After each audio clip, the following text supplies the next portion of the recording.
Nora made a move for the stairs, and Avery took her elbow. "If you tell me what it is, I can go up and get it," she offered. "Thank you, dear," Nora said, "but I'm afraid I'll only know it when I see it." "Let me help you up the stairs, then," Avery said, walking beside her as they took them one riser at a time. With Nora's limited strength, it felt like climbing Mount Everest, and Avery thought it might be easier to carry her on the way back down. She couldn't weigh more than 90 pounds dripping wet. When they finally reached the landing, Nora gestured for Avery to wait in the hall. "Do you want me to hold your bag?" Avery asked, reaching for the large purse slung over Nora's shoulder that she hadn't stopped clutching since Avery picked her up from the nursing home. "No," Nora said. "It's not a burden." "Okay," Avery said, watching Nora shuffle over to a closed door near the end of the hall. "Holler if you need me." Nora disappeared into her bedroom, the door swinging almost shut behind her, and Avery stood around in the hall.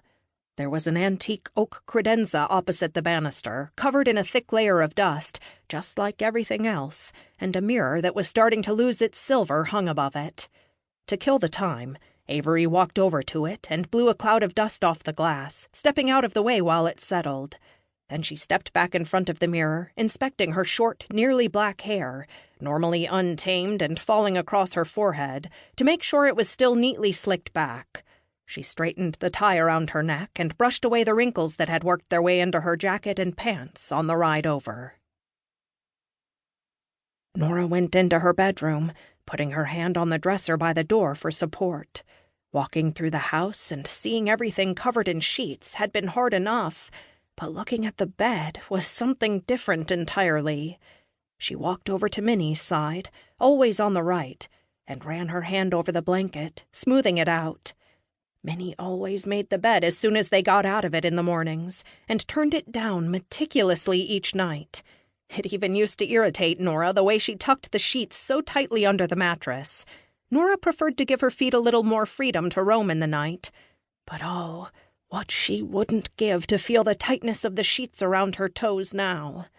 A plume of dust rose into the air as she tidied the bed, reminding her that it had been 2 full years since she last slept in it, and 3 since she shared it with Minnie.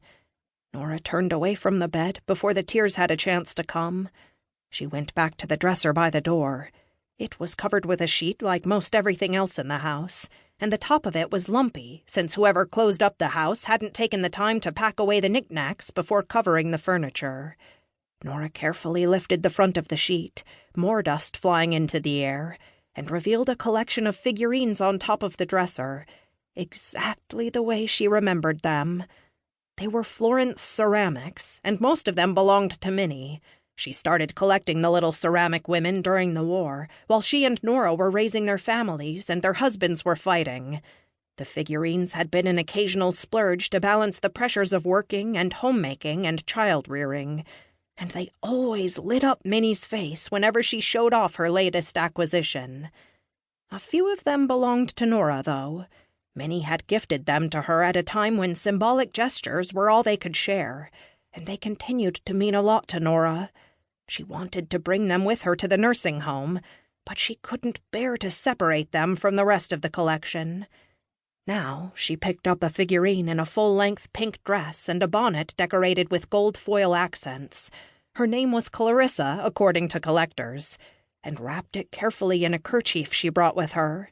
This was the very first figurine Minnie ever gave her, and it always held a special place in Nora's heart. She tucked it into the bottom of her purse, and then she pulled a small leather journal out of her bag, tucking it into the top drawer of the dresser beneath a pile of neatly folded slacks, where she hoped it would be safe. Then Nora opened the bedroom door and announced into the hall, "Okay, dear, I'm ready. I appreciate your patience with an old woman." The funeral was small, primarily attended by Minnie's children and grandchildren. They all thanked Nora for coming out to pay her respects to an old friend, and Avery watched her face carefully for a reaction. She didn't think she could stand it if she lost someone as close as Minnie had been to Nora, and no one even acknowledged her grief. But Nora seemed to take it in stride. They'd hidden their relationship for so many years. Avery figured she was just used to playing the role of